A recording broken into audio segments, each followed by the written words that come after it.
I did my first 5K yesterday, deep in Trump country. This is MAGA land through and through, to the extreme.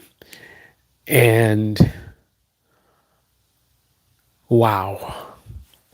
Now, there's so many interesting things about this. I discovered this event a week ago. And the reason why I did it is because I originally planned to do a 5K, but because I had a family emergency which required me to travel, I was not able to do that event that I was thinking about doing. And I guess I I don't think I really did any preparation, to be honest. I think at most I was starting to do a very few longer distance runs, but let me give you the fundamentals. That's most important. I have never really run as an adult. My family has bad knees. I've always avoided it, and I've told this story before on my channel, but this context is important. Last May, I started doing 2 miles a day, walking. I was in a really dark part of my life. I Everyone has a breaking point. I reached my breaking point, and I suffered massively because of it. Even though there were other reasons that were hurting my credit that I worked so hard to build up, this breakdown really devastated my credit because I just basically checked out.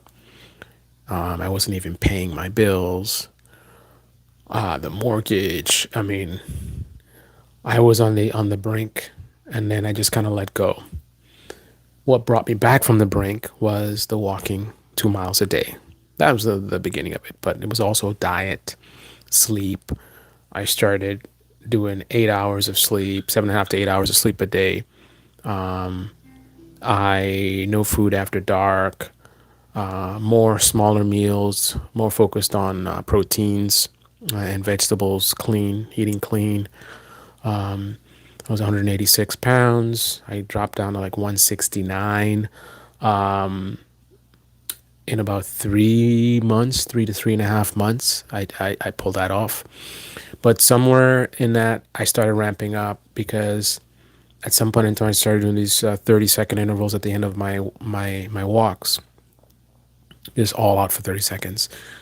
Then at some point, I realized, like, hey, you're running. Like, and to clarify how bad things were, in May, I would cramp up 100% of the time within 20 feet of me just trying to run, right? Trying to do, you know, like faster than running for the bus, like not almost all out type run. I'm cramping in 20 feet. So doing these 30 seconds is like, okay. So that led to hill sprinting. And then I started amazing myself in terms of, how fast I was getting and how much I was capable of.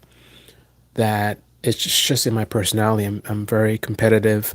I'm very ambitious, shall we say. So I kept thinking, how much faster can I go? How much more can I, like, how far can this go? Like, what are my limits? So I kept pushing, like, trying to see what my limits are.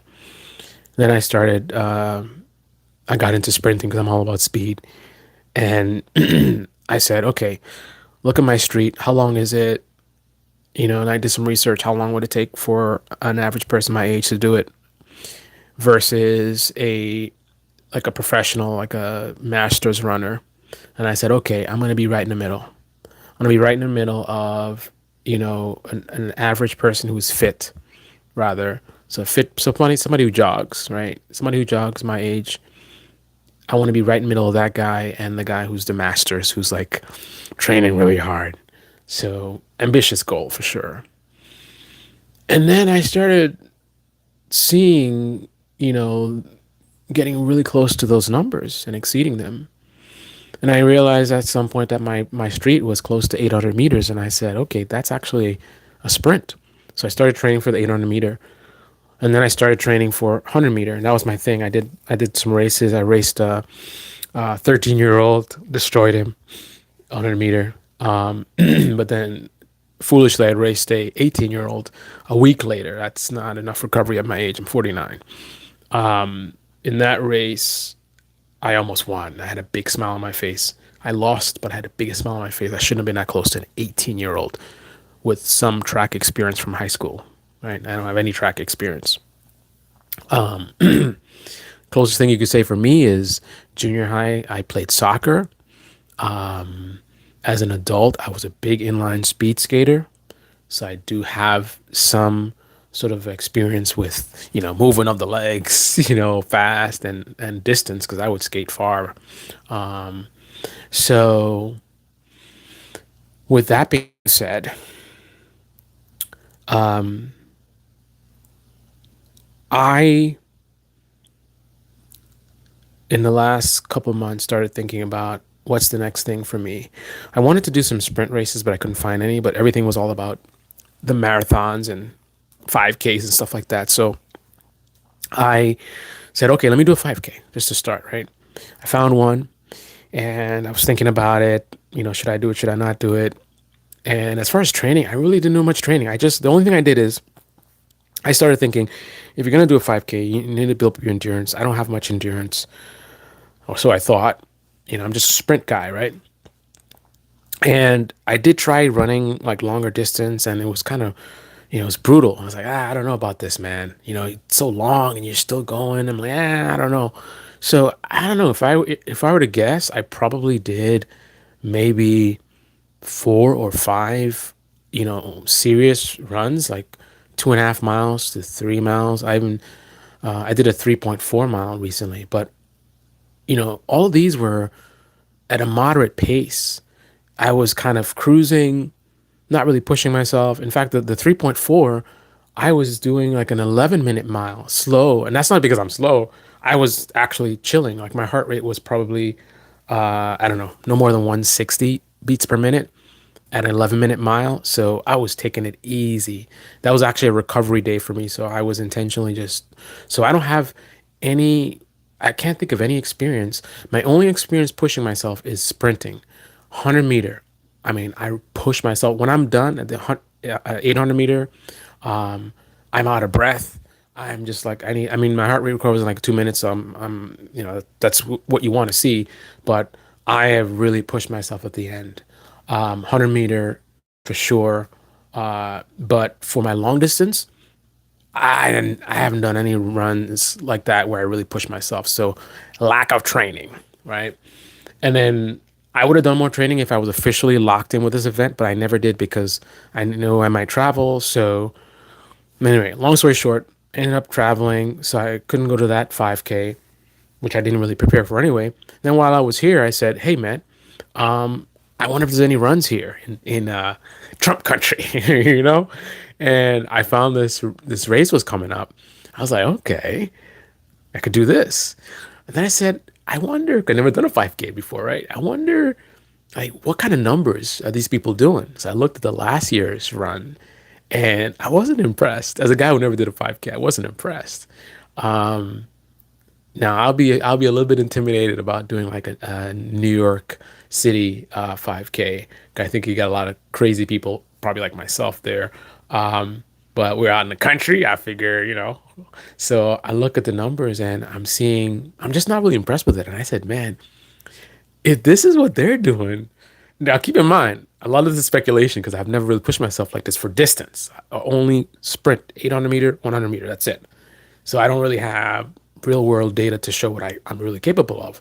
So a lot of this is speculation. But I said, man, if that's what they're doing, like I know, because this is the way I looked at it. I already have seen, based on my performance with sprinting and running in general, that I'm above average for my age group. So, and I know what an average runner should look like. And I looked at these people, I'm like, they're kind of like to me below average in a way. Now the people at the top, like I knew I wasn't messing with those people. There's some people that did the 5K in like 15 minutes, 18 minutes.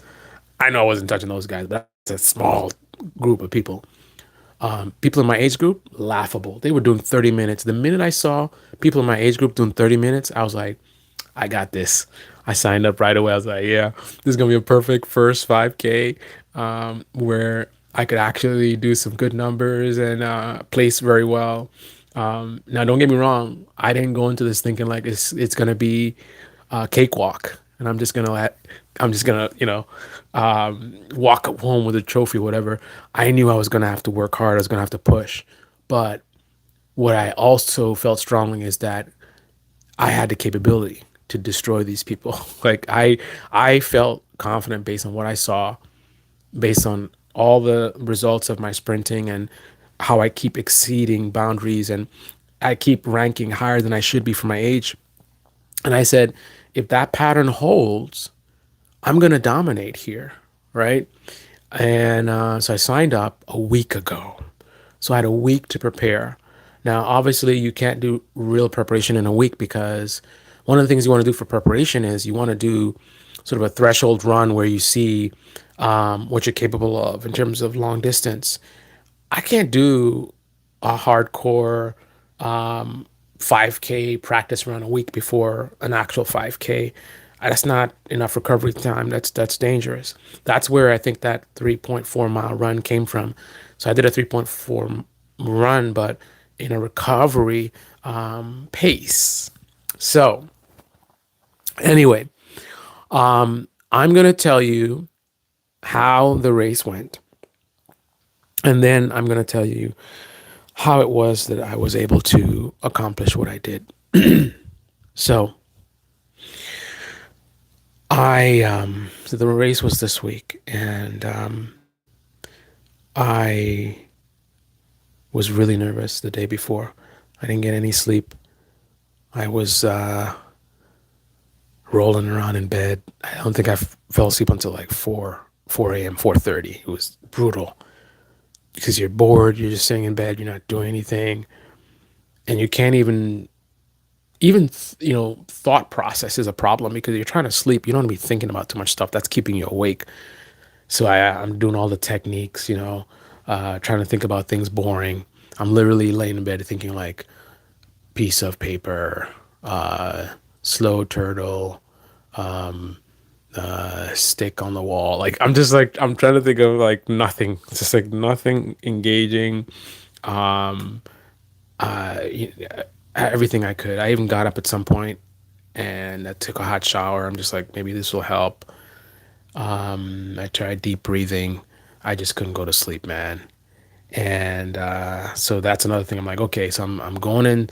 And by the way, I've been struggling with sleep problems since the 21st. I don't know what happened to me, but all of a sudden I kept waking up in the middle of the night. Nothing like this, but waking up in the middle of the night.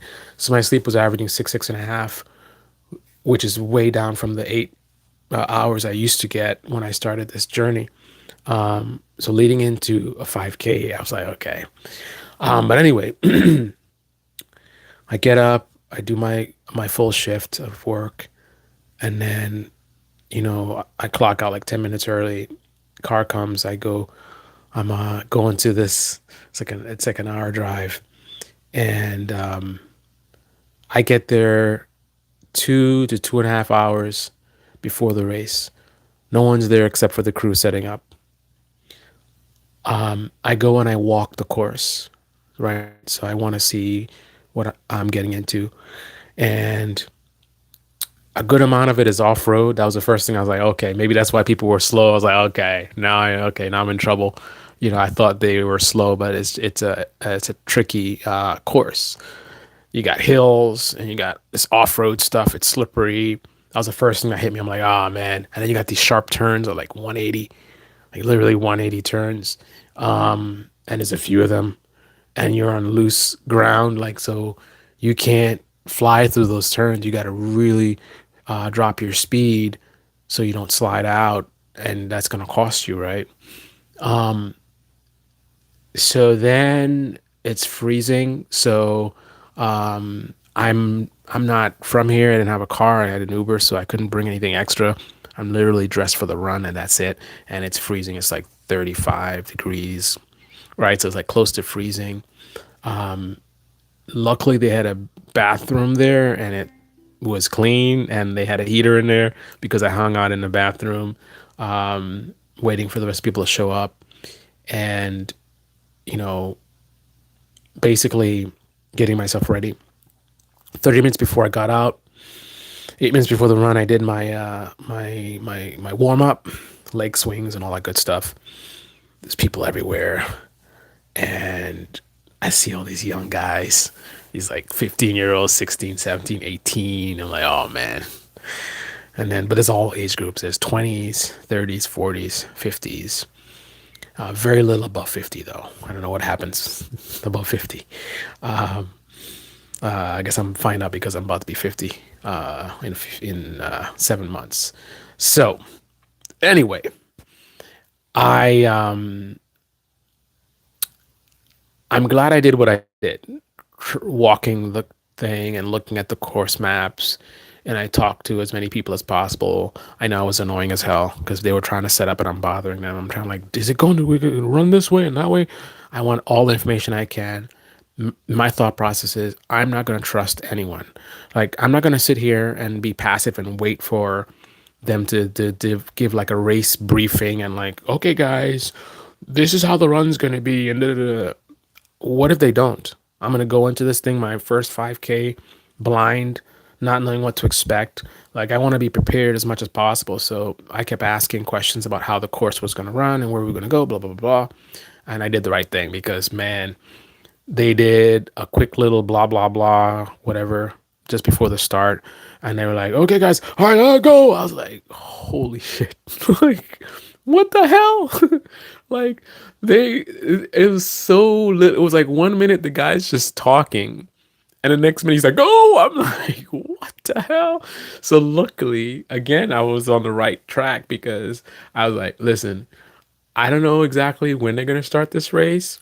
I know what they're scheduled for, but I don't want when I'm here to win. I'm here to bring home the trophy. So I don't want, they start the race and I'm not ready. So I started checking everything on my pockets. I'm like putting my wallet away, zipping it up. I don't want anything to fall out. I don't want anything, I want things balanced. I don't want like some heavy weight. I don't want anything to get in the way. Actually, I brought a camera. I specifically bought a camera for this race. I got a GoPro Hero 13 Black. And I was so determined to do my best that I actually made the executive decision that I'm not going to record. I'm partially mad because I really would love to see. I'm going to be searching online if anybody recorded it. I'd love to see the finish. The finish was insane. It was absolutely insane. But I chose not to record. I didn't want anything in my way, anything blocking me, anything distracting. So I didn't have any place to store anything. So I actually hid my stuff in a bag, and I just hid it somewhere on the field. Just hope that no one stole it. So I got my brand new, $300 camera just under something. Anyway, I so he just says go, and we start, and I start going, and I'm like, okay, I got this. There's a lot of people all over. It's crowded. I was worried about being blocked behind people. That really wasn't an issue because I picked a good starting position. Not a way up in the front because I know I'm not a front guy. I'm not messing with those 18-year-olds, but I was like maybe right behind that initial pack. So not in the middle, but slightly ahead of middle. And in the beginning, it was crowded, but who cares? Because I was doing a negative, what we call negative split. So I'm starting slower than I'm capable of with the idea of going faster later on. That was the plan anyway. That's not exactly what happened. Anyway, I'm moving along, feels fine. I think I make it the first mile, no big deal. I'm like, all right, I got this. And then I don't know, maybe getting close to the mile and a half, I'm kind of like, okay, I'm okay, but I start feeling okay. You got to really push here. This is a pretty aggressive pace to be going at for so long. And then I got so annoyed. I don't even. I should have started this showing you my time, right? I don't know if that's a spoiler alert, but So here's the they get everybody this. Hopefully you can see it. So there's my time. So you see 26:58 from yesterday. That was the time that I got. 26:58. So it's even more amazing when you consider that that's not my real time for many reasons. I literally came to a complete stop in the middle of the race because there's a portion where you cross the street and there's traffic, and the lady is like, she's like telling us to stop to let the cars go by.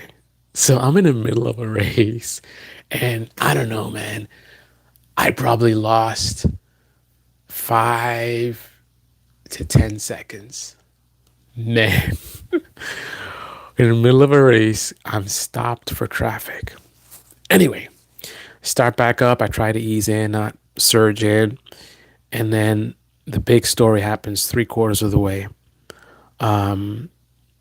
I would say right around 2 miles, 2 miles, a little bit over 2 miles. I know that I was getting really slow. And I know that I kind of messed up my pacing. And we'll talk about that in a bit.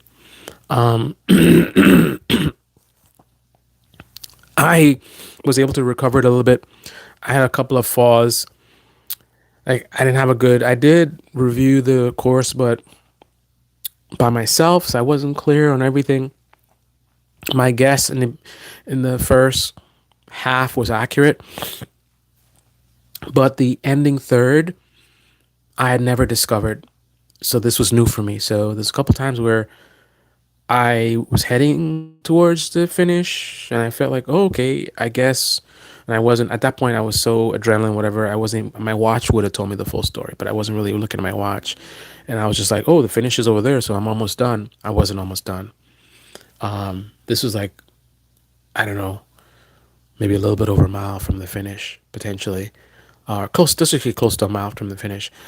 You head towards the finish, but then you veer away from this finish, and then you go in this other direction. So, and then there's also elevation. You start going up. So I'm like, okay, got to get ready for the finishing push. I start pushing up, but I'm already sort of burnt out, and the finish line is not as close as I think it is. So kind of mess up with that. And then the last third is when I thought I was really down on myself. I'm like, I screwed this up. I'm gonna get 30 minute or more finish because I'm out of steam. I'm dying. I'm just like hanging on fumes or whatever. I'm like, I got nothing else. But in that moment, I trusted the experts. I trusted my training. I didn't go. What was that thing they were doing? I forgot. Chloroquine or whatever that thing Joe Rogan was taking. I trusted the experts. I trusted the science. The science about long distance running and heart rate management, lactate threshold, and all this good stuff. I knew that I needed to lower my heart rate because I had a significant distance to get to the finish, and I needed energy for the push, the final push. I was already at like 177, 180. So I can't push from that, right? Not safely or at all, potentially. So I started going even slower intentionally. I started getting into my breathing, my rhythm, loosening my shoulders, all the stuff that the experts tell you, right? I looked at my watch, it's like 177. I'm like, okay, not bad. That gives me confidence that what I'm doing is working. So I'm like, how much lower can I get it? So I continue, focus more, breathing, smooth. I look at the watch again. It's like, I don't know how low it got, but maybe like 167 or something, like 167. I'm like, okay, I can work with this. And I can see the finish line really coming up. We're like 600 meters in, maybe. And I say, okay, all right, let's start ramping up. So I start ramping up. I probably get into like a decent pace, not fast, but decent, as opposed to the really slow that I was doing at that moment. And the interesting thing is, a moment ago, I saw some really young people pass me, and they were going significantly faster than I was. Not blowing past me, but significantly faster. And I was like, okay, they're younger. It's like a 20-year-old woman comes jogging by. I'm like, she's young, right? I felt bad that she was able to move so much faster, but I realized that, hey, I'm 49, right? So anyway, remember that person. So now finish line is getting really close. I already ramped up a little bit. So now I'm at a decent pace, not crawling anymore. My heart rate's decent. And then we come to the final stretch. This is probably like 100, I don't know, like 150 meters, maybe. I would say at that point, I basically started to, I decided like, okay, now is the final time to actually, uh, you know, give it, the all. So at that point, I started pushing and ramping up. I didn't surge right away, but I was pushing faster and faster and faster and faster. And at some point in time, I had this recognition of how loudly I was stepping. I could hear my footsteps bam, bam, bam, bam, bam, bam. And all of a sudden, before I was falling behind and people were passing me up, now all of a sudden, they seemed slow to me and they seemed in the way to me. So I'm running, I'm going faster and faster and faster and faster. That woman that passed me, I flew past her faster than she passed me. I basically flipped into my sprint mode, which is interesting. Remember, I'm a sprinter, right? 100 meter, 800 meter. So I think the reason I was able to do what I did at the end was because I basically have that training, that max threshold push, 800 meter, and then surge at the end. I was running so fast that it blew my mind that I was doing this after doing 3 miles. Like this was not just fast, this was really fast. I think at some point I was at a 5.5 minute mile. I crossed the finish line at 13 miles per hour. The surface was loose at the end. So first it's like everyone's in the way. I'm like, I'm gonna run into someone. Then when I get to the finish line, I was really like, oh, I was like, move, because at those speeds on loose ground, I needed significant distance to decelerate. In contrast to pretty much everyone else around me, right? Now, obviously, the freaks, the 15-year-old, 18-year-olds, they were long past the finish line already, right? So anyone passing the finish line at that point are pretty fast people, but they're normal people. They're not the 18-year-old freaks. So they're burnt out and they're sort of crawling through the finish line like I was crawling, not too long ago. But I'm in full sprint, 13 miles per hour, right? I flew through the finish line, and then I'm just like, my immediate thing is like, I gotta stop without falling and not hitting anyone. And I start decelerating, and it's like a sprint. Like you see those sprints, the 100-meter sprints, where they have this the mat that's vertical, and they basically fly into the mat to stop. I literally did an 800 meter. I did a strong 800-meter sprint surge at the end. Good to see you, Blue Ocean. I did a 800. I did a. If this was an 800-meter sprint, that surge at the end would have been one of my best. To do one of my best, end of the run surges at the end of running over 3 miles. I mean, my mind was absolutely blown on that. But with that being said, let me talk about how this happened and how trusting the data worked for me and not going with the common sense, following common sense, and MAHA and all this nonsense. I went with science, and science won. Ooh, surprise. Surprise. The science that's allowing me to do this live stream and making my phone work and that makes so much in this world work. worked and allowed me to at 49 beat everyone in my age group. Can you see that? You see that? We ain't playing. We ain't playing. Science. So how did that work? With a week of practice. I mean, obviously I had a good base to start with. Um, like I said, I've been doing the walking on a regular basis and the sprint training and staying in shape. Um, so I'm not some couch potato 49-year-old. I was, in May, but I'm not anymore. So that helped, but that alone was not going to get me 26 minutes. I'll tell you that. And the whole thing about them being slow, nah. I mean, not, they were slow, but if I went in there with an attitude of like, oh, these people are slow, I'm just gonna win, I'm gonna knock this out, um, that wouldn't have cut it. I probably would have done like a 30-minute time because I'm capable of going very fast, obviously, as a sprinter. So I could have started the race at like 7-minute mile, 6.5-minute mile. I could have really done 6-minute mile, which is what I do for my 800 meters thing. But if I had done that, I probably would have crashed and ended up walking. So I won because I trusted the science, right? I have a capability of great capability of speed and a good fit base, but strategy was critical. And let me tell you about strategy. I'll just give you one anecdote. On the day of the race, I had a 20-ounce bottle, my shaker bottle. I was drinking honey water with salt.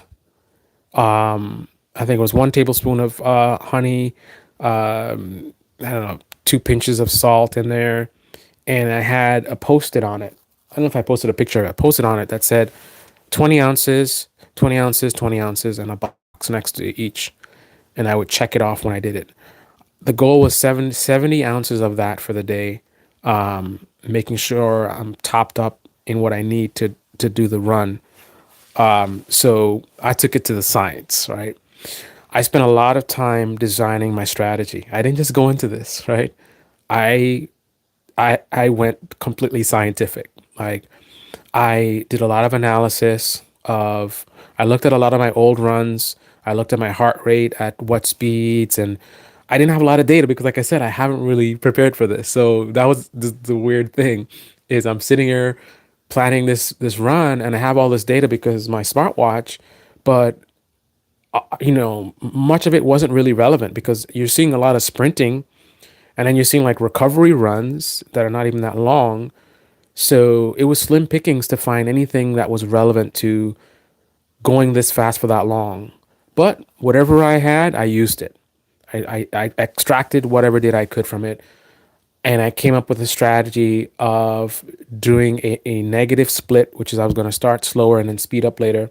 That failed because I think in the adrenaline and everything, and only with a week to practice, this is a strategy that I just came up with. So I didn't have time to really let it sink in. So I did start off easy, but I was running way faster than I thought. And even though I had a watch to tell me how fast I was running, again, I guess adrenaline or whatever, I wasn't really paying enough attention to the data in the run. I paid a lot of attention to the data before the run, but I wasn't paying enough attention to the data in the run. And I didn't realize I was doing 7.5 minute pace in the beginning, which is insane. Let me give you context. When I was planning for this run, everything I was looking at was telling me that sustainable for me is like a 9-minute mile, 8.5 fastest or whatever. And then I kept wanting to do an aggressive time. And that kept telling me that I needed to sustain like an 8-minute mile. But that wouldn't be realistic for me. 8-minute mile, not realistic. I guess that is technically true, right? But if 8-minute mile was unrealistic and I started at a 7.5 minute mile and I held it for probably the first mile, like that was insane. That was insane that I able or was able to run that pace for a mile and I didn't feel like I was really doing much, right? But that was the first big mistake that I made. So the idea was I was supposed to stay under 160 beats per minute for the first mile, and that would have been the most important thing because that would save me from running out of fuel for the end of the race. Unfortunately, I did not execute on that very well, and that's why I started running out of steam in the middle. But I had broken up the race into, I think, five splits. So basically, the first half a mile, trying to stay around 150, 160, more 150. So just easing in, letting my heart rate settle. Then the next half a mile, ease up just a little bit.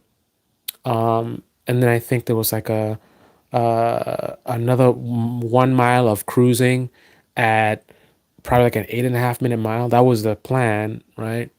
And then I had a 600 meter push up at the end that I was supposed to do, where I push up aggressively. So it's supposed to be like 177. So when I was like 178, 180, I was supposed to be at maybe 171, 173.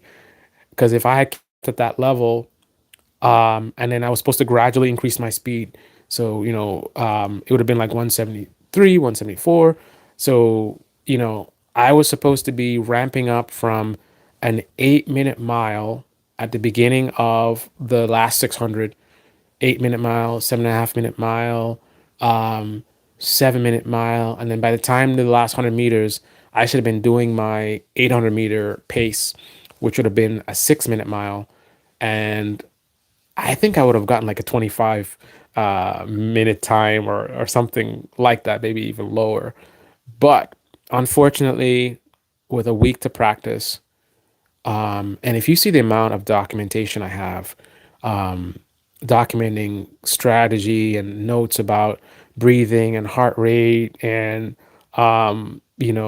maximum threshold and how long you can be at one pace, and then strategizing, do I do focus on speed or heart rate? So I made a decision in the middle of the week to switch to heart rate, because the idea was run as fast as your heart allows you to, rather than having a speed you want to do that you may or may not be capable of. Maybe you can go faster, maybe that's too fast, you don't know.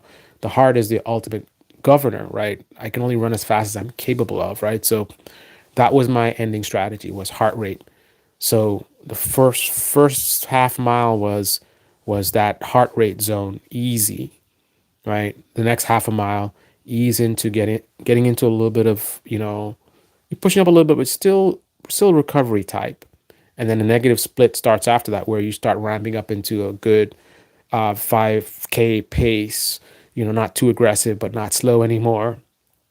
And then I was supposed to, my whole thing was ramping up.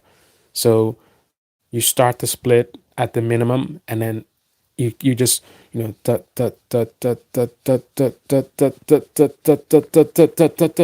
that was my whole thing. So I was going to gradually be ramping up and ramping up and ramping up. But a lot of that stuff went out the window when the real race came in. Again, it's a week to practice. Like if I had more time, I'd have literally done that strategy already in practice. But I had never really done a full, like full effort 5K like, in training. Hardly have any training of it. So it was crazy to come up with a strategy and try to execute it. But I was able to salvage it with what I did at the end, where I eased off and got my heart rate down and surged at the end. But I have so much documentation, and I mean it's insane. I I think the main difference between what I did and if I was a professional like masters runner that was running for money or something would be the amount of training that would go with that, and experimentation. Because I'd already done runs and tried this strategy, adjusted it and did something different and played around with my diet.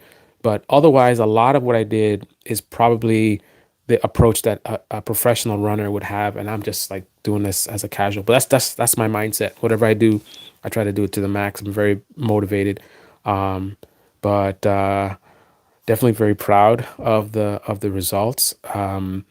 And I'm shocked not of the results, because I know I could do it, but the fact that I pulled it off after making so many mistakes. And that makes me wonder, like, what am I actually capable of? Like, if I had actually had time to prepare and train and lock in the strategy and then done it a few times, like I would try to do something in the moment that I've never done before. The strategy I came up with, I've never done that before. So I'd have no muscle memory of doing that strategy. It was all on paper. So if I had time to actually execute it in training, and then when I go to the run, I just do what I was trained, the way I did the training of recovering the heart rate. I don't know what I could have done. So obviously, you know what that means. I'm super motivated to go do another 5K. But I came for MAHA and I won. So the numbers are, what was it? First place in my age group. The closest person was like 6 minutes away. So the closest person in my age group was 6 minutes behind me. That's insane. I run the 800 meter just under 3 minutes. I run the 800 meter in just under 3 minutes. The closest runner in my age group was more than twice that time behind me.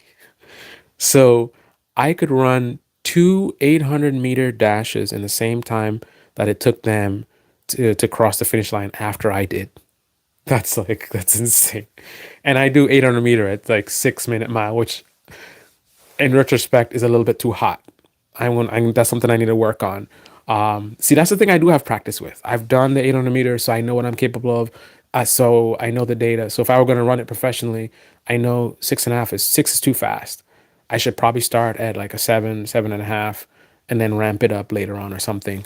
But I didn't have that data for this. But anyway, yeah, it's an amazing, it's amazing feeling to accomplish that, and I'm definitely motivated to go do it again, and let this be a testament to, what Sandy, what you had said before, which is, it's amazing what you can do when you put your mind to it, right? None of this is magic. I mean, obviously, genetics is on my side, but genetics is not going to, you know, genetics is not what made me spend the time doing the research that I did to learn about heart rate control, learn about those techniques, understand the science of running. Like that was me. I did that, right? You could have all the genetics you want, but you're still human. And if you run a bad race, you run a bad race, right? Genetics or no genetics. If you run a bad race, you're gonna run a bad race, right? I didn't run a perfect race at all, but I think I ran as good a race as I could, given the timing and where I'm at in this world, this game or whatever you want to call it.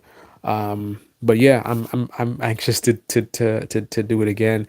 And remember where I started. The guy who couldn't run 20 feet without cramping up in my right leg. The guy with the bad knees, bad knees. My mother, my grandmother, my cousins got bad knees. I've had issues with my knees.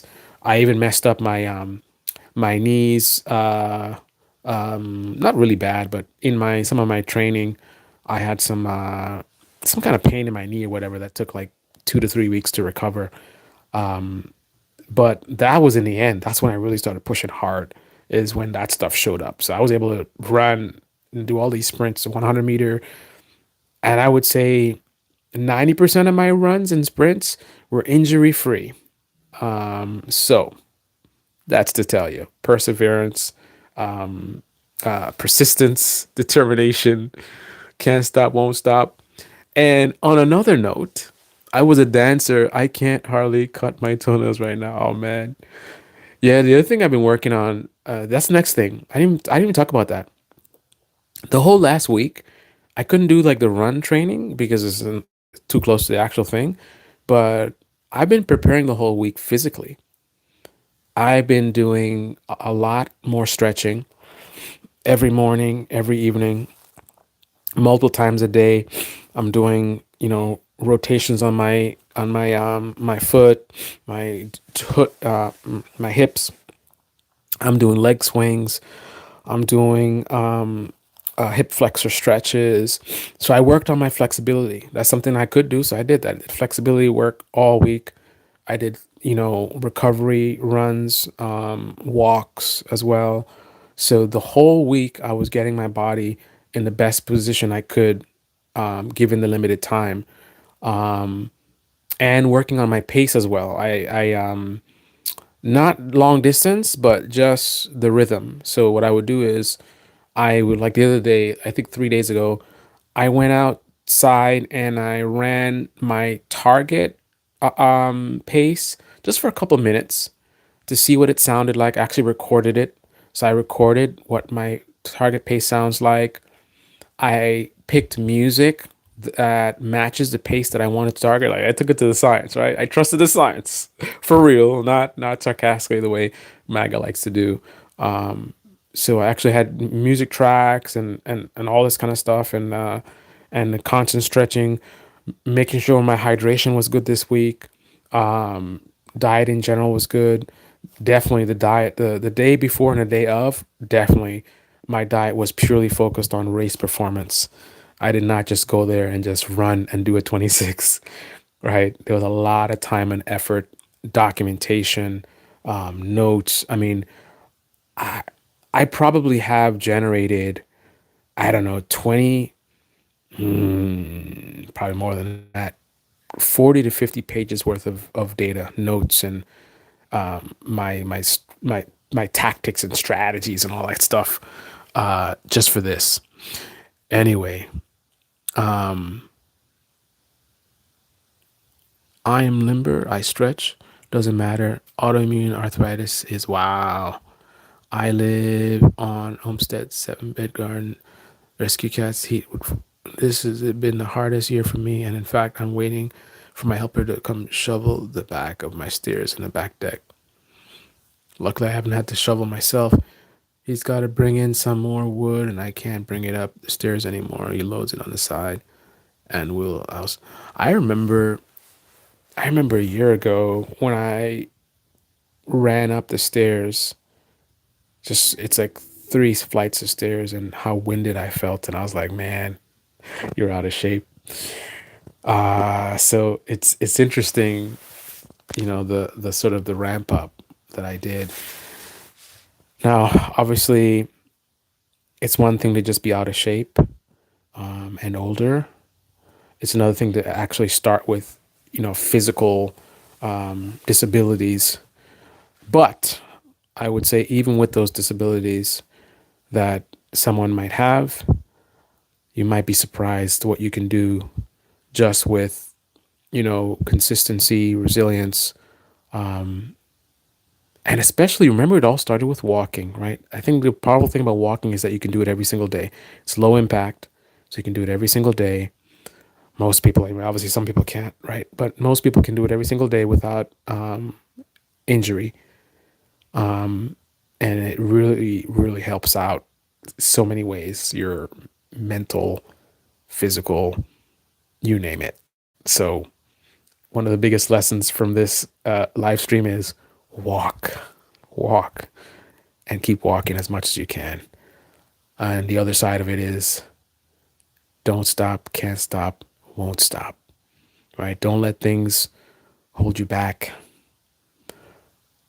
You know, I guess things get worse before they get better, right? So if things are horrible for you, then maybe consider that you've hit rock bottom. So it's only up from there. Because, on another side note, I'm right now at the very beginning of a massive surge financially. It started a little while ago, but let's just say I went from a month ago living check to check. At the very end of things, I didn't have any credit and no borrowing power. Losing my house became a real reality. I was out of options. I was thinking about my utilities being cut off. And now I'm not only through that, my nose is not only just above the water as it started to be. I am now, I don't know, what is that? Is it the dolphins that surge out of the water? Like a phoenix. I have gotten to the point where I'm probably a good 3 months ahead. I'm in a position now where that stupid van that I've been trying to sell but I couldn't afford to sell is gone. I can afford to lose a couple of grand on that to get rid of it because I don't need it. That thing is so gone. And I'm going to start very very soon aggressive super massive debt payments, and if all goes well, I should be I should be able to knock out half of my debt right now, minus the mortgage, of course, in the next 6 months, if not even sooner. So I guess this 5K run was fitting for the moment. What I did on the track, I'm about to do financially. It's been a long, hard journey. I almost didn't make it a few times, but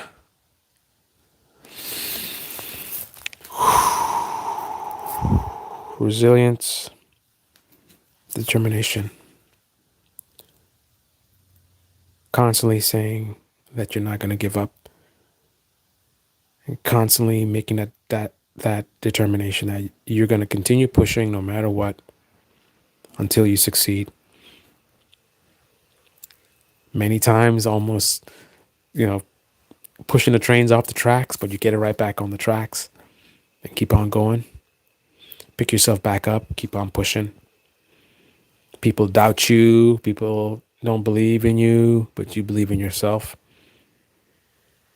And that's all that matters. That's my motivational speech for the day. Now to go spend time with my pops. All right. Yeah, I see you in environment. You're in like both of your accounts. All right. None of that. I need 3 days recovery at least. Boom.